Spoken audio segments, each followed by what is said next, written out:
ಎಲ್ಲರಿಗೂ ನಮಸ್ಕಾರ. ನನ್ನ ಹೆಸರು ಪ್ರವೀಣ್ ಅಂತ. ನಾನು AV ಬಯೋಕ್ರಾಪ್ ಸಂಸ್ಥೆಯಿಂದ ಬಂದಿರೋದು.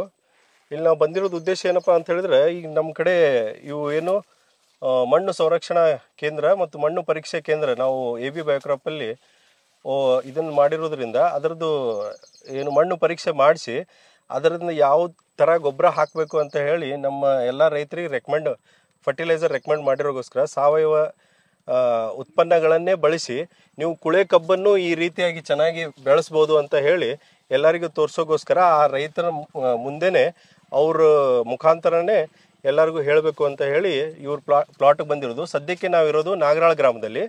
ನಮ್ಮ ಜೊತೆ ಶಿವರಾಜ್ ಅವರು.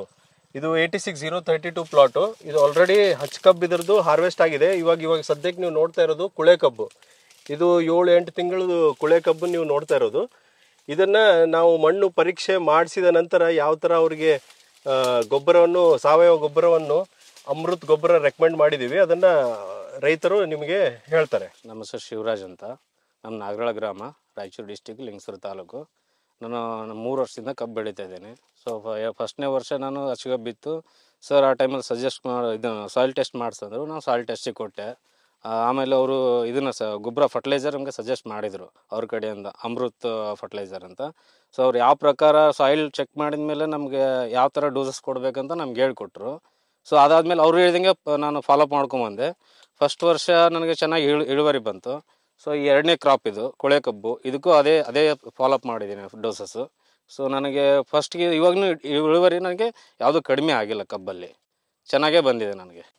ಇವಾಗ ನೀವು ನೋಡ್ತಿರ್ಬೋದು ಇಲ್ಲಿ ಎಂಟರ್ ನೋಟ್ಸ್ ಆಯಿತು. ಅದಾದಮೇಲೆ ಕಬ್ಬಿನ ಗಣಿಕೆ ಇದನ್ನು ನೋಡಿದ್ರೆ ವಾಪಸ್ ಇದು ಹಚ್ಚ ಕಬ್ಬು ಕಾಣೋ ಥರನೇ ಕಾಣಿಸ್ತಿದೆ.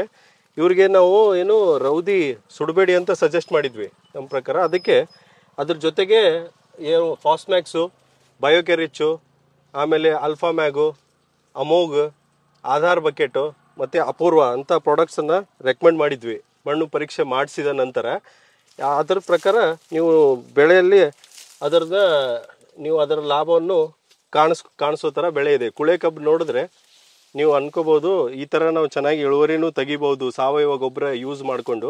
ಇವಾಗ ಈ ಮಣ್ಣು ಪರೀಕ್ಷೆಗೋಸ್ಕರ ನಿಮ್ಗೆ ಏನಾದರೂ ಸಮಸ್ಯೆ ಇದ್ದಲ್ಲಿ ಅಥವಾ ಯಾವ ಥರ ಮಣ್ಣು ಪರೀಕ್ಷೆ ಮಾಡಬೇಕು, ಯಾರನ್ನ ಸಂಪರ್ಕಿಸಬೇಕು ಅಂತ ನಿಮ್ಗೇನಾದ್ರು ಇದ್ರೆ ಕೆಳಗೆ ಕಾಣಿಸಿರೋ ಥರ ನಂಬರ್ಗೆ ನೀವು ಕಾಂಟ್ಯಾಕ್ಟ್ ಮಾಡಿದ್ರೆ ನಿಮಗೆ ಸಂಪೂರ್ಣ ಮಾಹಿತಿ ಸಿಗುತ್ತೆ. ಮಣ್ಣಿನ ಪರೀಕ್ಷೆಯಿಂದ ಹಿಡಿದು ನಿಮಗೆ ಗೊಬ್ಬರ ಯಾವ್ಯಾವ ಗೊಬ್ಬರ ಯಾವ ಟೈಮಲ್ಲಿ ರೆಕಮೆಂಡ್ ಮಾಡಬೇಕು ಅದನ್ನು ಕಂಪ್ಲೀಟಾಗಿ ಸಾವಯವಕ್ಕೆ ಅನುಗುಣವಾಗಿ ನಿಮಗೆ ಯಾವ ಟೈಮಲ್ಲಿ ಏನು ಗೊಬ್ಬರ ಹಾಕಿದ್ರೆ ಯಾವ ಥರ ರಿಸಲ್ಟ್ ಬರುತ್ತೆ ಅಂತ ಹೇಳಿ ನಿಮಗೆ ನಾವು ಮಾಹಿತಿ ಕೊಡ್ತೀವಿ.